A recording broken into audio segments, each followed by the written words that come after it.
And good morning, America. Welcome back to the All American Book Club. I'm Eden Gordon Hill. We are live here in our nation's capital, a beautiful, shining city on a hill. And I tell you what, as we celebrate this brand new year, we have so much to look forward to. We always talk about God, country, and family, and the importance of the kitchen table in our homes. Well, today we're going to be breaking that down for you with a brand new author to this show.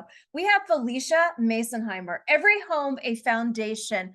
And I've already been talking about her book, and I'm so excited to have her here. So we're just going to get to it. Phylicia, I'm so glad to have you here. Welcome. Thank you so much for having me, Eden. Absolutely. So we did the pre-interview, and you know what? We probably should have just started recording it. You have so many powerful things to say. I love your book, and I love the fact that you talk about the importance of home, no matter what part of the journey you were on. And the home doesn't have to be shameful to be working from home, to be a stay-at-home mom, to be whatever you are, whatever space you're in. And, I want to say to the audience, so many of them know I'm a veteran spouse, but to all of those military spouses out there, I want to say this book is for you. So I really want to just let's go into it. Kitchen table discussions, the home. And you make my husband so happy when I said to him as I was reading this, hey, it's really cool to sweep the floor. He's like, oh, this is great. You're going to put a schedule down? I'm like, yeah, because you know what? It honors God. And it's an amazing thing. So, all right, I just gave tidbits. I would love you to get started. Tell us the very heart of this book. Yeah, so this book was actually born from a conversation I had with one of my close friends who is a military spouse and a fellow podcaster and writer, Hunter Belis. She was sharing with me just about kind of what it looks like to be a military spouse, how often you're in temporary homes, right? For 2 Yep. years or a few years at a time. Sometimes you can't even decorate your home. And hearing what she was saying, along with my own journey of living in multiple houses, multiple sizes of houses, apartment, duplex, and the farmhouse we're in now, so often our home seems like such an inconvenience. Mhm. And we're always waiting for the next best thing. And I think social media really contributes to this, Yeah. both in terms of the work of the home feeling inconvenient, like it's always undoing itself and you're always having to redo it, right? Dishes, laundry, cleaning, but then also just enjoying the place where we spend a lot of our time. I think a Yeah. lot of us just don't feel like we enjoy it. It feels like a burden. It feels like a place to crash. We're embarrassed to open the door to other people or have them over sometimes. And so this book is just an encouragement to take ownership for the gift you've been given in the home you have Mhm. and to truly find joy in it. And it has both a spiritual approach, but also a very practical approach. It's not just about decluttering or cleaning routines, it's about how do I get the mindset that will transform my view of home? And then how do I set myself up with the routines and rhythms that will help me to continue enjoying it in the future? One thing I love about your book, you talk about the different revolutions in our time period and in our nation's history. You talk about, and you even talk about the Leave It to Beaver time period. And Yeah. I sit here and say from a personal perspective, yeah, you know what? In some ways, I'm still in that mentality. My husband doesn't let me cook, he does the cooking. But it is, being able to work from home, having that opportunity, and there's nothing wrong with that. But also, I want to go to the very health of the family, which so many people come from broken homes. Do they actually get to sit around the table and have family discussions? And I always say that having those kitchen conversation discussions are more powerful than any presidential speech, any Senate floor debate. This is the fabric of America, not that. And you bring this out in so many different ways. You bring out the health of the family from the perspective of, is it a safe environment? Is it an environment that you feel secure? You can unwind, to not be ashamed. And you talk about the different scenarios of even growing up going to your grandmother's. I want you to share that story because it took me to a time where I said, okay, these are the safe places that I went to, and how we Mhm. now can have those safe places and provide those safe places for people. So share a Mhm. little bit about your grandmother and that story and how that all came to be. Yeah, my grandma was divorced and never remarried. And growing up, her home was one of our favorite places to go as kids. It was so fun, so warm. She always greeted us so warmly. She had all this food. She had these little toys. We would go outside and chase toads in her front yard. I have the best memories of visiting my grandma and the ways that she made us feel when we were with her. She's still alive today, and I got to actually read portions of this book to her, which was really fun. But the thing that I share in the book is that my grandma's home was not big. It was a single wide trailer. And when we would go to visit her, I did not notice that it was all brown paneling on the inside or shag carpet or linoleum floors. What I remembered was how she made me feel and the ways that she made the best of what she had to welcome us in. And so we have beautiful memories of my grandma and her life in that small space. And I just use that as an example of how people don't actually care how big your house is. They care about how you made them feel. And that starts with your immediate family. If you're married, your spouse, if you're single, your roommate, if you have a roommate or your family, if you're still living with your family, if you're a parent, your children, like you're saying, Eden, around the kitchen table is where people are formed. And really, everything that I do today, I teach theology to people around the world, started at my kitchen table with my parents. My parents have been married now for 30, almost 36 years. And I have five younger siblings, and we ate dinner together almost every single night. And we talked about the things that you're talking about, the things of religion and politics and the world and culture. And those conversations shaped me and formed Yeah. me through my home life to do what I do today. So just encouraging people to see that your home is a place of mission, whether you are single and working full time in college, or whether you're married with no kids, or you've got like a bajillion children, like you have a place that you Mhm. are coming to every single day. It is your home, and that place has a ton of purpose. I remember over the years, everybody knows I love to home decorate. And, especially during the holiday season. And you talk about in the book, and this is where I want to go with this, the purpose of your home, no matter how small or how big it is.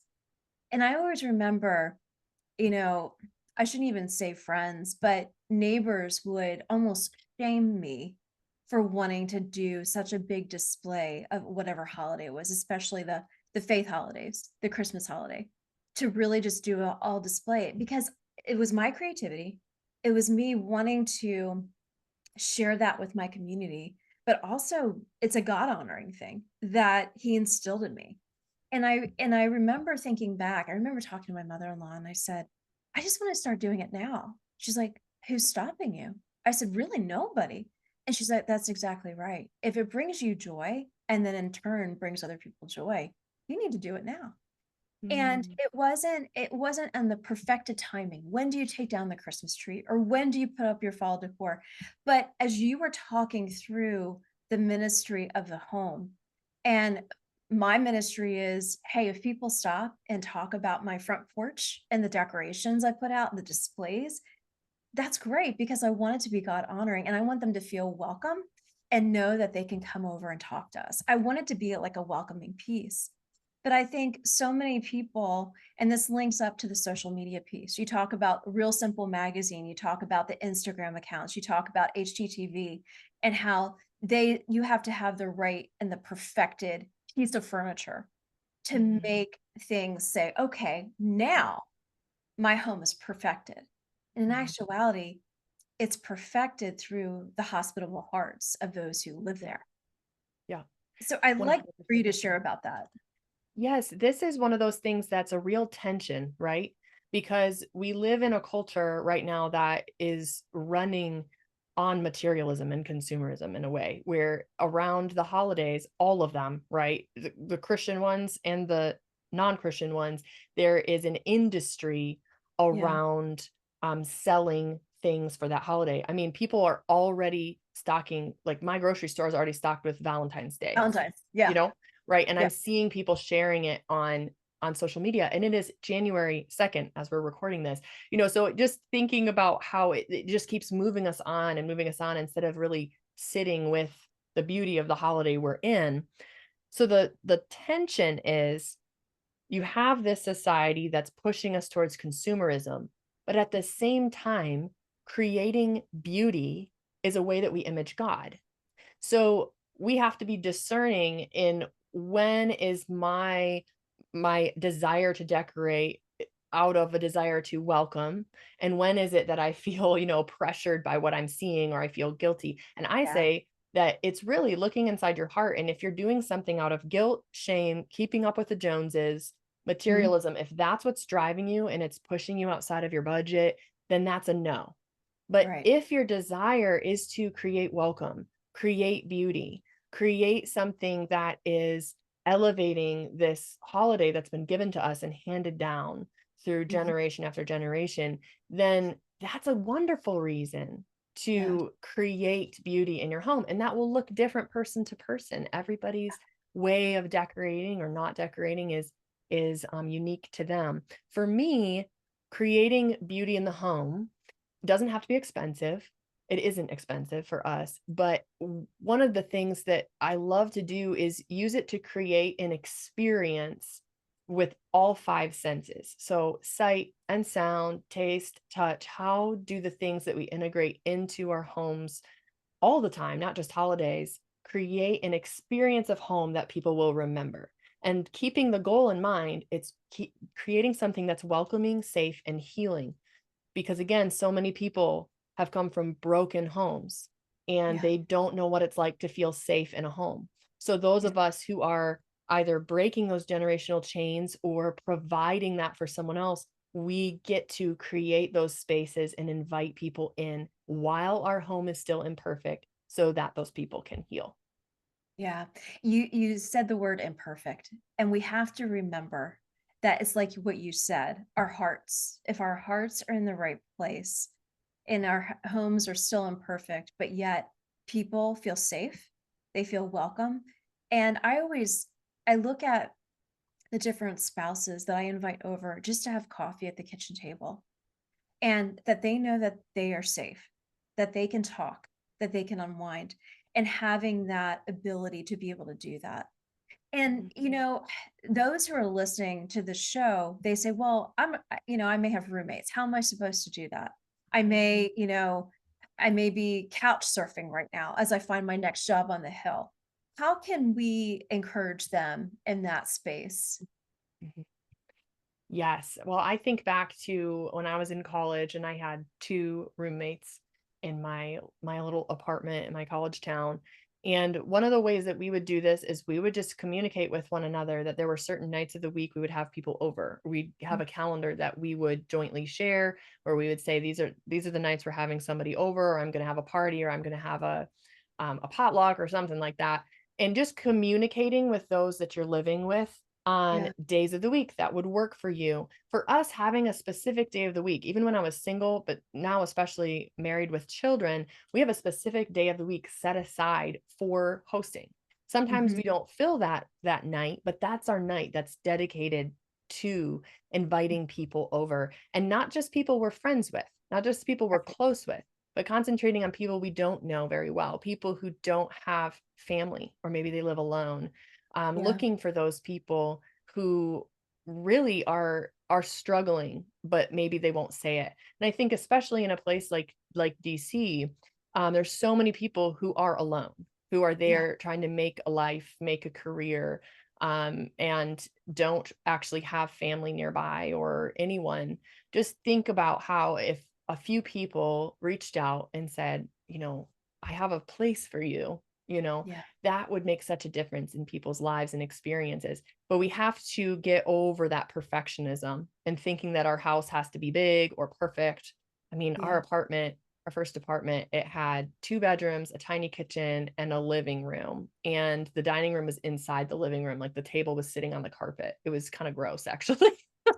But it was a place where Yeah. we would invite people over to dinner.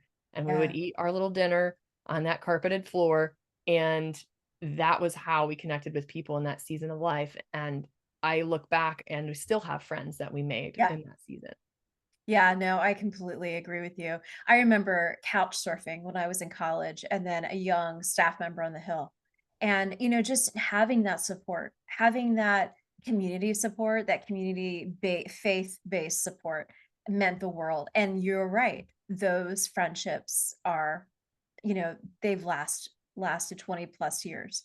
And there's just nothing like that. There is something to be said about that. Mm. I also want to talk with you, and my husband, if he's going to listen to this, he's going to love this part. The other night, like I mentioned earlier, I said, check out the list. Check out this list. Mondays, I'll do laundry. Tuesdays, I'll sweep. Fridays, I'll sweep as well. And then maybe Saturdays, I'll bake. He said, please, baking, you can take off the table because I burn everything I touch. And I said, "No, I really wanna attempt this." I wanna talk about the list. The list for us who we don't have kids. We got married later in life, so we just adopt anything we see on the street. We adopt all these little angels on the street and bring 'em welcome to the house. So, talk about the list because my husband with his army background is just loving the fact that I am wanting to be a little bit more structured in the cleaning aspect of the home. But I also wanna talk about just the God glorifying aspect Mm. to that list. Yeah. So, yeah, please just dive deep and give me even better schedule. So I think it's funny that this book is unique in that the first half really talks about mentality, mindset, and the spirituality of our view of home, as well as the history of how the home has changed over Yeah, the course of America's existence. Since I'm American, I took an American approach. But when we look at the practical application of that, we know that we have to actually create a rhythm out of the mindset. Otherwise, it's just like conceptual. And then what do we do with it? So I did right. include ideas for how to create routines that work for you. I'm a Mhm. working mom. I am the CEO of a business and ministry, and I homeschool my children. So I have very limited time, as one might guess. However, I do have a house cleaner, a friend of mine, once in a while, maybe once a month. She'll come in and kind of help me out, but otherwise it's me. And so to handle the amount of things that needed to be done, I knew I needed a rhythm, a system to make it work. And so this is a time-tested system that I have put in this book, but it can be tweaked to your lifestyle. I've been using the system for a decade now and Mm, started using it when I was first married, no kids, and then just adjusted it over time, over the size of the house and everything. So essentially, it's basically breaking your house into zones, mhm. and your dirtiest zone, the place where you spend most of your time, you Right. clean that twice a week. So it Mhm. doesn't ever get to complete devastation. Right. I Yeah. like to clean on the weekdays and take the weekends off. However, that might be different for somebody else. But Yeah. typically it only takes me 15 to 20 minutes a day because we do a little bit every single day of that zone. So completely clean that zone. And you can decide what zones, work for you. Every house is different. The places you spend the most time are different. So you want to adjust it to yourself. But here's the why behind all this. So often we struggle because our environment is stressing us out unconsciously. And we Yeah. don't even realize that that's true, but it is true. We're stressed and have this underlying anxiety that's adding on to our life because our home feels out of control. Right. And yet, when we look at it, we feel overwhelmed. So we put it off and the anxiety increases. I noticed that for myself. So I thought, let's see, how can I create a system to remove that anxiety? So that's Mm. one less thing. It's Yep. not perfect, but I'm going to hit this area again at the end of the week. So I Right. clean it on Tuesday, clean it on Friday, and it takes 15 minutes, before or after work. I would do it Right. before. Um, and you just adjust that to what works for you. How does this emulate God? How does this emulate Christ? You might think Jesus doesn't care about cleaning, but we know that scripture says that we are to glorify God in all things. That means Right. that all things we do have the possibility and the power to glorify God. And Right. one interesting thing that God does, if you look at the creation narrative in the Bible, is he takes nothing and he makes something. Yeah. He takes dirt and he makes man. Right. He breathes life. into this man, and he gives him a purpose and a mission. And he also places him in a garden to tend it. He gives him work from the very beginning. Work preceded the fall of mankind into sin. So that Yeah. means that work is good and that Yes. tending is something we're made to do. It's not something we're to avoid. And Right. so when we see work as good as something that's partnering with God, emulating God, creating order out of disorder, creating Yes. beauty out of chaos, those are all things that emulate God. And that's why the work of the home can actually become fulfilling in and of itself, because you are actually partnering with God in creating order out of disorder and beauty out of chaos. Yeah. Well, no, I absolutely love that part. I absolutely love this aspect to your book. I want to also, as we wrap this session on Every Home a Foundation, I do want to sneak in here a couple other things that you've been working on. I basically stalked your Instagram page, and I've been starting to share on the All American Book Club Instagram page a lot of your different clips talking about your identity in Christ, talking about just so many different hot button issues that face our culture today, where you have imparted biblical wisdom, a biblical foundation. And what comes out of it is just that love and compassion that you have for people, not knowing where they are, but wanting to meet them where they are. And so I really would love to talk about Every Woman a Theologian. Did I get that right? Yes. Okay. And that you also have a podcast, and you also have these other books. So if you could outline a couple places where I just linked, people to Instagram, but really where you want to touch people's lives, where you want to engage with them and share a little bit about your other books and other projects you have coming down the pike. That's so kind. Thank you. Yeah. I would say our website is the hub of everything, which is Okay. PhyliciaMasonheimer.com.